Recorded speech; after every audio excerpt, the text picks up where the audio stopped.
오늘 우리에게 주시는 하나님의 말씀은 고린도전서 9장 1절에서 27절까지의 말씀입니다.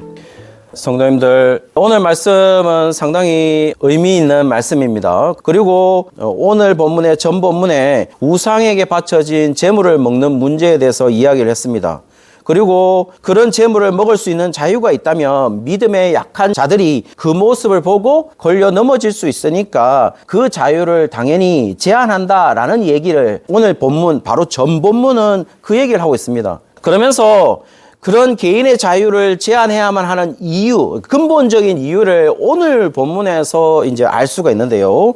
오늘 본문에서는 그렇게 먹을 수 있는 개인의 자유를 어떤 말로 대신했냐면은 4절 한번 보시면은 그 자유 대신에 권리라는 말로 바울이 대신했습니다. 그래서 이 권리라는 말이 뭐냐면은 엑수시아라는 말인데 능력, 자유 또는 권위와 의무의 힘이라는 것이 바로 이 권리라는 이 단어입니다. 그러니까 자유인 것이죠. 그래서 오늘 본문 처음부터는 바울 자신이 가진 권리가 무엇인지를 설명하기 시작하는데요. 바울은 이 정도는 얘기하고 있습니다. 아주 조금 저렴하게 표현한다면 내가 이 정도 권리는 가지고 있지 않느냐라는 얘기를 먼저 시작하거든요. 그렇다면은 그 말에 있어가지고 어떤 논리를 펼쳤냐면은 2절 한번 보시면은 내가 고린도 교회를 내가 전도해서 내가 설립한 교회가 아니냐. 그러니까 내가 개척한 교회다. 이 얘기를 하고 있는 것이죠. 그리고 바울 자신은 고린도 교회가 인정해 줘야 하는 것이 있지 않겠느냐. 내가 개척했으니까. 이 얘기를 하고 있어요. 있을 수 있는 말이죠. 성도님들. 그러니까 지금 성도님들이 오해하지 말고 들으셔야 될 거는 뭐냐면 내가 요즘 내 개척했으니까 내가 할 수 있는 거 아니야. 이런 투의 얘기가 아니에요. 성도님들. 지금 바울이 그 얘기를 하려고 하는 게 아니라 지금 바울이 정당에 가지고 있는 권리가 뭔지를 얘기를 하고 있는 겁니다. 그러니까 내가 개척했으니까 너희가 아는 바 아니냐, 내가 개척한 거를. 그리고 너희를 전도한 것이 내가 아니냐라는 이야기를 하면서 바울이 어떻게 보면 좀 생색을 내는 듯한 느낌을 가지고 있습니다. 그러면서 자신이 가지고 있는 권리의 정당성을 얘기하기 위해서 세 가지의 어떤 비유를 가져오는데요. 그 세 가지가 뭐냐면 7절에 보시면은 군대의 이야기를 가져옵니다. 근데 군대의 이야기를 가져오면서 뭐라고 얘기하냐면은 누가 자기 비용으로 군대 복무를 하느냐. 근데 성도님들 이거 우리나라 사정으로 이해하시면 안 됩니다. 국방의 의무가 가지고 있는 것처럼 얘기하시면 안 되고 당시에 군대에 있는 사람들은 다 월급을 받고 일하는 사람이잖아요. 그러니까 누가 자기 비용을 내고서 군대를 하겠냐 이 얘기입니다. 그리고 또 뭐라고 얘기했습니까? 누가 포도를 심고 그 열매를 먹지 않겠느냐라고 했어요. 그 말은 뭐예요? 내가 포도를 심었는데 당연히 포도 열매 때문에 심는 것이지 아무런 열매를 보지 않고자 심는 사람은 없잖아요. 그러니까 당연히 내가 심었으니까 내가 먹는 게 당연하다라고 얘기를 하고 있어요. 그리고 또 하나는 뭐냐면은 누가 양떼를 기르고 그 양떼의 젖을 먹지 않겠느냐라고 얘기해요. 당연한 거겠죠? 그러니까 양을 키우는 이유는 양고기도 있겠지만은 어쨌든 양젖을 우리가 짜가지고 먹기 위한 거 아니야. 그건 당연히 내가 목자니까 내가 키우고 있는 거니까 그 젖을 먹는 것은 당연한 이야기다. 이 얘기를 하고 있습니다. 그래서 바울은 자신이 군복무를 하는 사람, 그럼 포도를 심는 사람, 그럼 양떼를 기르는 목자 얘기를 하면서 군복무를 위해서 자기 돈을 들일 이유가 없고 포도도 자기가 심었기 때문에 포도 열매를 먹을 수 있고 양떼의 목자이기 때문에 내가 양의 젖을 먹을 수도 있는 것이다. 이 당연한 이야기를 하고 있는 겁니다. 뭘 말한 겁니까? 자기가 이 정도 권리는 가지고 있다. 이 얘기를 하고 있는 것이죠. 여러분 다시 한번 말씀드립니다. 이 본문에 있는 걸 가지고 너무 영적으로 생각하시면 안 됩니다. 지금 바울은 현실적인 이야기를 그대로 고린도 교회 성도들에게 하고 있습니다. 그러니까 조금 더 현실적으로 들어온다면 지금 현실적인 사례비를 받는 것이 내가 당연하다 이 얘기를 하고 있습니다. 성도님들 이 얘기를 하다 보니까 이 본문을 누가 잘 이용하냐면은 목사님들도 이 본문을 가지고 이야기를 하시고 그리고 그 목사님의 좀 반대편이라고는 할 수 없지만은 목사님에게 어떤 사례비에 대한 이야기를 할 때 당회나 다른 목적을 가지고 있는 사람들도 이 본문을 가지고 자꾸 뭔가를 얘기를 하세요. 근데 저는 단적으로 결론부터 말씀드리면은 목사님들도 이 본문을 이용하면 안 되고 그 목사님의 사례를 들지고 싶은 당회나 아니면 꼭 그렇진 않지만은 그런 걸 이야기하기 위해서 이 본문을 이용하셔도 안 될 것으로 보입니다.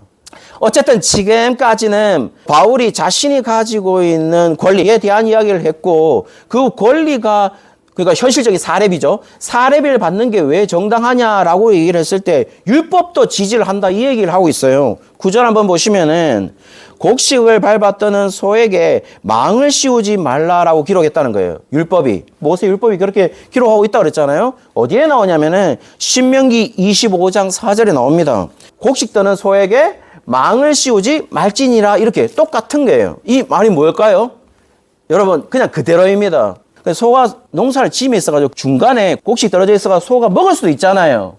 그 곡식을 먹는 그 소에게 망을 씌워서 먹지 못하도록 하지 말라는 거예요. 왜냐하면 일하고 있는 소에게도 당연한 먹을 권리가 있지 않겠느냐라는 얘기를 하면서 10절 한번 보시죠. 소에게도 그런 권리가 있는데 그 소를 함께 일하고 있는 농부, 주인이죠. 농부에게도 당연히 그 일을 하고 나중에 곡식을 심고 추수를 할 때에 결실을 가질 수 있는 권리도 농부에게 있지 않느냐라는 얘기예요. 이게 당연한 이야기입니다. 자, 그렇다면 성도님들 이제 질문이 생기겠죠. 바울은 왜 이런 이야기를 가지고 왔을까요? 12절에 보시면은 다른 이들도 앞에서 뭐 군인이라든지 농부라든지 아니면 목자라든지 이런 것들을 말한 것처럼 현실적인 사례비를 받는 것이 당연하다고 하면서 그들도 그런 권리를 가지는데 고린도 교회 성도들을 내가 전도해서 내가 개척해서 바울이 그렇게 했는데 우리가 지금 그들도 가지고 있는 권리를 가지는 것이 당연한 것이 아니냐라는 이야기로 지금 바울이 물었습니다. 다시 한번 말씀드리지만 조금 뭐라고 그럽니까? 개척을 해가지고 교회가 부흥을 했으면은 내가 개척한 교회인데 내가 어떻게 이 정도 받을 수 있고 이런 얘기 차원이 아니에요. 성도님들 그런 얘기가 아닙니다. 그거는 당연히 성도님들 뭐 정확하게 말씀드린다면 부정적으로 들리죠. 부정적으로 들립니다. 그렇게 말하면 안 되죠, 목사님들이. 그렇게 말하면 안 되죠. 그런데 지금 바울이 얘기하는 거는 정당한 사례비를 받는 게 맞지 않느냐 이 얘기를 하고 있어요. 그런데 이제 여기서부터 중요합니다. 여기까지 누가 이용하냐면은 일반 목사님들이 이 말을 이용을 해요. 이 말들을. 그런데 여기부터 이제 다른 반대편 목사님한테 사례비를 조금 덜 주고 싶은 분들이 이제 바울이 한 얘기를 여기서부터 또 인용을 하세요. 그런데 왜 이 얘기를 하느냐? 바울이 그런 권리 주장을 하지 않는 것처럼 얘기를 해요. 그러니까 자기 주장을 바꾸고 있는 겁니다. 지금. 어디서부터 바꾸냐면은 내가 권리를 주장하지 않는 이유는 만약에 내가 적절한 사례비를 받을 권리를 주장하다가 혹시 그 사례비를 받는 것 때문에 누군가가 불편한 마음을 가지게 되면은 그 불편한 마음 때문에 내가 그리스도의 복음을 전하는 것이 장애가 될 수 있지 않느냐. 내가 만약에 사례비 막 주장하다가 그리스도의 복음을 전하는 것이 장애가 되면은 그런 얘기를 하지 말 것을 얘기를 하고 있어요. 이런 겁니다. 지금 바울이 사례비를 받는다 칩시다. 그러면 누군가가 뭐라고 얘기할 수 있습니까? 돈 받으니까. 자기 돈벌이로 돈 때문에 자기 직업이잖아. 자기 돈 때문에 일하는 거 아니가? 라고 이야기할 수 있다라는 겁니다. 그 말은 뭐냐면은 그래서 만약에 내가 돈벌이로 내가 돈 때문에 복음을 전하는 걸 한다면 그 복음이 오히려 퇴색이 되고 복음을 전하는 게 방해가 되지 않느냐라고 얘기를 하고 있는 것이죠. 그러니까 바울은 이야기합니다. 단호하게. 만약에 그런 것으로 복음을 전하는 일이 방해가 된다면은 나는 사례비를 받지 않겠다. 이 얘기를 한 것이죠.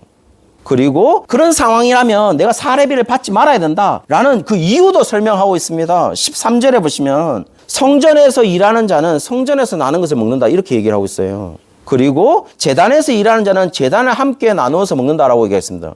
성전에서 일하는 자는 레위 사람들을 말하는 것이겠고 재단에서 일하는 자는 아무래도 제사장의 이야기를 하고 있는 것 같아요. 그러니까 당연히 14절 한번 보십시오. 복음을 전하는 자들도 복음으로 말미암아 살 것이다. 이렇게 얘기를 하고 있습니다. 뭐 이 구절이 의미하는 건 상당히 현실적입니다. 복음을 전하는 자는 복음을 전하는 것으로 생계를 유지할 것을 얘기를 하고 있어요.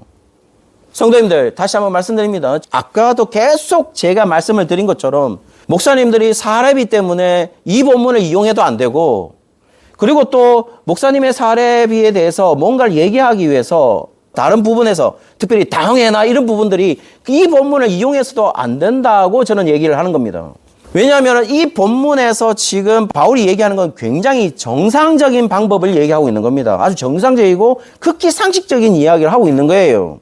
그럼에도 불구하고 바울은 또다시 이야기를 하는데 이런 현실적인 사례비를 이야기하지 않는 이유에 대해서 15절에 보시면은 자칫 복음을 전하는 것이 방해가 될 수 있으니까 자신이 가질 수 있는 권리로서 좀 더 현실적인 이야기를 한다면 내가 받는 사례비보다 복음을 전하는 것이 최우선이기 때문에 바울에게 있어서 자신의 자랑은 오로지 복음을 전하는 자로서 부르심을 받은 것, 그것이 내 자랑이라는 겁니다. 그렇지 않습니까? 왜냐하면 바울은 계속해서 지금까지 고린도전서를 쭉 살펴보시면 바울의 자랑은 뭐였습니까? 십자가밖에 없다 이렇게 얘기를 하고 있거든요. 근데 무슨 얘기 하게 됩니까? 돈 얘기가 나오는 순간, 제가 자꾸 돈이라고 얘기해서 좀 죄송합니다. 어쨌든 물질에 관한 이야기가 나오는 순간 자신의 자랑이 헛되게 된다는 겁니다. 왜냐하면 그 돈 얘기에, 사례비 이야기에, 물질 이야기에 모든 것이 묻히게 되잖아요. 바울의 복음도 어디가 없어지거든요. 뭐라고 얘기합니까? 만약에 그런 일이 발생한다. 내가 지금 물질 얘기를 해서 내가 돈 얘기를 해가지고 그런 자랑들이 오히려 복음이 훼손된다. 묻히게 된다. 뭐라고 말합니까? 그렇게 될 바에는 차라리 내가 죽는 게 낫다. 이렇게 얘기를 하고 있습니다. 이거 엄청난 이야기인 거죠.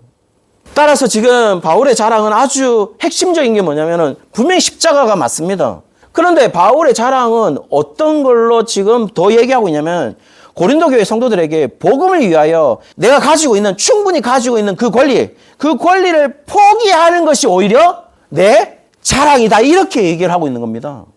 지금 뭐라고 말하고 있습니까? 원래 충분히 가질 수 있는 권리는 뭐였는데요? 내가 개척했고 내가 너희들 전도해가지고 내가 그리스도인으로 만들었지 않느냐. 그리고 내가 개척한 교회 아니냐. 그러면 나한테 충분한 권리가 있지. 바울은 뭐라고 자기했냐. 그 권리를 가진 게 자랑이 아니라 그 권리를 포기하는 것이 내 권리다. 이렇게 얘기하고 있는 것이죠. 우리가 다 배워야 되겠죠, 이거는. 그러니까 요즘 말로 말하면 바울은 자신의 플렉스, 뭐라고 생각했습니까? 자신의 플렉스, 자기의 자랑. 그게 구불이다라는 단어이긴 한데 요즘 말로서는 플렉스란 말이 자랑이라는 뜻이에요. 그게 자기 자랑이 뭔데요? 내가 충분히 가질 수 있는 권리지만 포기하는 거. 그게 지금 자신의 플렉스다. 이렇게 얘기하고 있는 것이죠.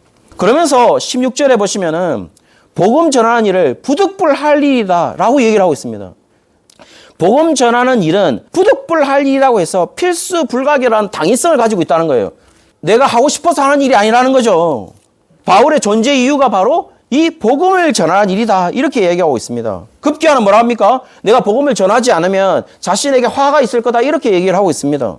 따라서 17절에 바울이 뭐라고 얘기합니까? 복음을 전하는 일은 그가 하고 싶은 일이거나 그가 할 수 있는 일이 아니라 그가 해야만 하는 일이기 때문에 지금 하는 것이다. 이렇게 얘기를 하고 있습니다. 그리고 그런 의미에서 복음 전하는 걸 자신의 뭐라고 그랬습니까? 사명이다. 이렇게 얘기하고 있는 거죠. 성도님들, 우리는 이런 얘기를 많이 해요. 너 할 수 있는 거 해라. 네 하고 싶은 거 해라. 네가 좋아하는 일 해라. 그거 맞지 않습니다. 그리스도인들은 그거 맞는 행위가 아닙니다. 그리스도인들은 그렇게 해서 내가 할 일이 정해져 있지 않습니다. 내가 할 수 있어서? 내가 하고 싶어서? 내가 하면 기쁘니까? 그게 아니라 우리에게는 하나님이 우리에게 부르신 사명이 있는 거죠. 그거는 내가 하고 싶어서 하는 일도 아니고 내가 하기 싫어서 하지 말아야 될 행동도 아니고 내가 할 수 있어서 하는 것도 아닙니다. 오로지 뭡니까? 내가 해야만 한 일이기 때문에 해야 하는 것이죠. 성도님들, 그런 일이 분명히 있습니다. 왜냐하면 사명이니까요. 모든 자신의 삶을 지금 여기에 맞춘다면 자신이 어떤 삶을 살아야 하는지도 결정이 되겠죠. 복음을 전할 수만 있다면 20절 한번 보십시오. 뭐라고 얘기했습니까? 내가 유대인이 될 수도 있다. 이렇게 얘기하고 있습니다. 21절에 한번 보시죠. 내가 복음을 전할 수 있다면 율법 없는 자로서도 이방인도 될 수 있다. 이렇게 얘기를 하고 있습니다. 성도님들, 이거 쉬워 보이죠? 쉽지 않습니다. 성도님들, 생각해 보십시오. 예수님이 왜 십자가에 못 박혔습니까? 예수님이 왜 십자가에 못 박혔다고 생각하십니까? 십자가의 처형은 유대인의 처벌 방식이 아닙니다. 이방인의 처벌 방식이에요. 그러니까 유대인의 정치 권력자들, 그 다음에 종교 권력자들이 이 예수님을 유대인으로서도 죽이고 싶지 않았던 거죠. 저 사람은 저주받은 사람으로서 이방인으로 죽이고 싶었던 거죠. 그래서 나무에 달리게 한 겁니다. 그래서 십자가에 달리게 한 거예요. 그 말은 유대인의 입장에서 본다면은 이방인을 얻고자 내가 이방인이 되겠다는 말은 바울은 당연히 저주받은 자까지도 내가 되겠다 이 얘기를 하고 있는 겁니다. 쉬운 일이 아닙니다, 이게. 바리새인이었던 바울이 내가 저주받은 자가 되겠다? 쉬운 일이 아니죠. 그런데 어떻게 하겠다고요? 하겠다. 내가 해야만 하는 일들이다, 이게. 22절에는 뭐라고 해야 합니까? 약한 자들에게는 약한 자가 되겠다. 왜요? 복음을 전하기 위해서. 따라서 복음을 전할 수 있다면 자신이 모든 사람이 될 수 있다라는 것을 얘기하고 있고, 그렇게 되는 이유가 뭐라고요? 17절에 언급했죠? 사명 때문이다. 이렇게 얘기를 하고 있는 것이죠. 성도님들, 굉장히 무서운 이야기고 굉장히 깊은 이야기고 굉장히 우리에게 알려주는 이야기가 많습니다. 바울에게 있는 삶의 원칙은 오로지 한 가지입니다.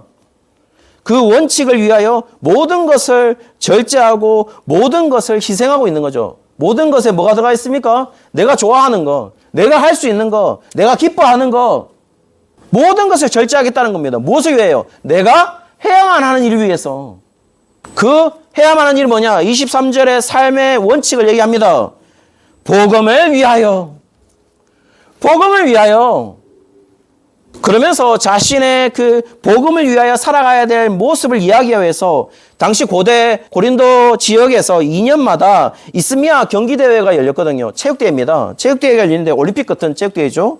많은 종목들을 얘기하지만 특별히 오늘 뭐 어떤 경기를 가져오냐면 육상을 가져오고 복싱을 가져옵니다. 권투를 가져오는 거죠. 26절에 보시면 그 얘기를 합니다. 달리기를 할 때 분명 골인 지점이 있지 않느냐. 그러면 그 골인 지점을 향하여 달리기만 해야만 이길 수 있지 않느냐. 복싱을 할 때도 허공을 치면 안 되고 정확한 타격을 해야 이길 수 있지 않느냐. 그 얘기를 하고 있습니다. 그러면서 바울이 결심하는 거죠. 27절에 보시면 이렇게 얘기합니다. 자신의 몸을 친다고 얘기하고 있어요. 쳐서 복종시킨다 이렇게 하고 있습니다. 여기서 친다라는 말이 히포피아조라는 단어인데요. 멍이 들도록 때린다는 겁니다. 자신을 멍이 들도록 때린대, 자기 스스로를. 복종하다는 말은 둘라고게오라는 단어예요. 노예로 삼다라는 겁니다. 내가 이 일을 위해서 내가 쳐서 멍이 들도록 쳐서 내가 노예가 되었다는 겁니다. 이 일을 위해서. 그러니 뭐 내가 제일 밑바닥으로 갔기 때문에 내가 더 이상 어떤 사람이 안 될 이유가 없는 거죠. 뭘 위해서요? 복음을 위해서. 이것이 지금 자신의 유일의 삶의 형태였다는 겁니다. 내가 선택한 삶의 방식이었다는 겁니다. 여러분, 그러면서 지금 자신이 도리어 버림받을까 두려워한다 이 얘기를 하고 있어요. 그러면서 어떤 사람은 이 본문을 가지고 바울이 이렇게 살지 않으면 버림받을까 두렵기 때문에 내가 지금 어쩔 수 없이 이렇게 살아가는 거다 이렇게 해석하는 사람인데 그게 아닙니다. 만약 조심하지 못해서 다른 삶의 형태를 살고 있으면은 내가 구원을 받지 못한다. 그것 때문에 내가 이렇게 한다. 그게 아닙니다. 바울이 지금 얘기하는 것은 내가 유일하게 선택할 수 있는 삶의 형태는 바로 복음을 위한 이 삶이다. 나를 쳐서 복종시키는 것이다. 나를 멍이 들 만큼 때려서 나를 노예로 삼아야 된다. 이 얘기하고 있습니다. 뭘 위하여? 복음을 위하여서. 사랑하는 성도님들, 이게 바울에게만 요구된 삶의 형태일까요? 저는 그렇게 생각하지 않습니다. 우리의 삶에 있어서 가장 중심이 되어야 하는 게 뭐여야 되겠습니까? 복음을 위하여죠. 복음을 위하여. 혹시 향방 없이 달리거나 허공을 때리는 것이 아닌지 우리의 삶이 살펴봐야 되지 않겠습니까? 지금 이 복음을 위하여 전도해야 되니까 뭐 어떤 사람이 이런 얘기도 합니다. 바울은 유대인도 됐고 이방인도 됐으니까 내가 술 먹는 사람 전도하기 위해서 같이 술 먹어야 되지 않냐. 이런 정도 유치한 얘기를 하는 게 아니에요. 그 얘기를 하고 있는 게 아닙니다. 바울은 지금 그런 정도의 이야기를 하고 있는 게 아니에요. 오늘 바울이 얘기하는 건 뭐냐? 하고 싶은 것을 하는 것도 아니고 내가 할 수 있는 걸 하고 있는 것도 아니고 내가 기뻐서 할 수 있는 것도 아닙니다. 뭡니까? 내가 해야만 하는 일들인 것이죠. 여러분, 2001년에 있었던 9월 11일을 기억하십니까? 9.11 테러입니다. 미국의 심장부인 거죠. 뉴욕의 쌍둥이 빌딩이죠. 월드 트레이드 센터를 지금 비행기가 돌진해서 3,000명 이상이 목숨을 잃었습니다. 그런데요, 전 세계의 모든 사람들이 충격에 빠진 날입니다. 제가 이때가 언제냐면 신대원 2학년 때였어요. 아직도 생생합니다. 그러면서 부딪히자마자 어떤 일이 벌어졌습니까? 당연히 월드 트레이드 센터에 있었던 사람들이나 아니면 그 근처에 있는 사람들은 다 어디로 향하겠습니까? 그 월드 트레이드 센터 무너지는 그 건물 바깥쪽으로 모든 사람이 일제히 뛰었습니다. 그렇지 않습니까? 그거 당연한 이야기입니다. 그런데요, 성도님들, 건물 바깥으로 간 사람이 아니라 건물 안으로 뛰어드는 무리들이 있었어요. 그들이 누구였냐면 소방관들이었습니다. 여러분, 3,000명의 이상 숨진 그 명단자 속에 343명이라는 소방관이 있었습니다. 그들은 모든 사람이 건물 밖이라는 그 방향을 설정할 때 그들은 건물 안이라는 방향을 설정했어요. 왜요? 그들의 사명이니까. 그들은 모든 사람들과 다른 반대의 방향을 설정했습니다. 왜요? 난 소방관이니까. 제가 왜 이 이야기를 하냐? 성도님들, 모든 사람들이 일반적으로 생각하는 바깥쪽으로 건물 밖이다라고 설정을 할 때 우리는 사명 때문에 건물 안이라는 누구도 예상할 수 없는, 누구도 말도 안 되는 그것을 설정할 수 있는 그 방향으로 갈 수 있는 사람이 바로 누구냐? 바로 우리 아니겠습니까? 뭘 위하여요? 복음을 위하여. 저는 여기에 있는 모든 사람들이 열심히 산다고 생각합니다. 근데 모든 사람들도 다 열심히 삽니다. 물론 거기에 그렇게 안 사는 사람들도 있겠죠. 그런데요, 복음을 위하여 사는 사람들은 저는 분명히 말씀드릴 수 있어요. 소수입니다. 소수. 하나님이 선택받은 사람들은 다수일 수가 없어요. 소수입니다. 남은 자니까요. 그럼 우리의 삶은 적어도 모든 사람이 건물 밖으로 갈 때 우리는 건물 안으로 뛰어들 수 있는 사람이 되어야 되지 않겠습니까? 그 삶이 바로 우리의 삶 아니겠냐는 거예요. 그러니 여러분, 그런 의미에서 교회에서 여러 가지 이야기들, 돈 이야기들 이런 것들이 나온다면 다 뭡니까? 저는 이렇게 말할 수 있을 것 같아요. 복음을 위하여 산 게 아니라고. 저는 앞으로도 돈 이야기 안 하려고 해요. 제가 분명히 말씀드립니다. 그냥 교회가 정하는 대로 그냥 받고 그러면 되지. 그리고 저도 말씀드렸습니다. 나는 원로 목사 이런 제도 안 두겠다고. 우리 교회 정관상 안 둘 겁니다. 깨끗하게 사라지면 되지. 그러니 교회에서도 그 교회가 합당한 사례비를 주면 되는 겁니다. 그래야지 교회가 정상적인 거예요. 왜냐하면 우리는 한 가지 목표만을 가지고 있는 거죠. 복음을 위하여. 교회가 어떻게 할 거냐. 다시 한번 말씀드립니다. 복음을 위하여 목사님 사례비 어떻게 적정할래? 복음을 위하여 어떻게 할래? 복음을 위하여 이렇게 하는 게 맞느냐라는 그 최선을 선택할 거예요.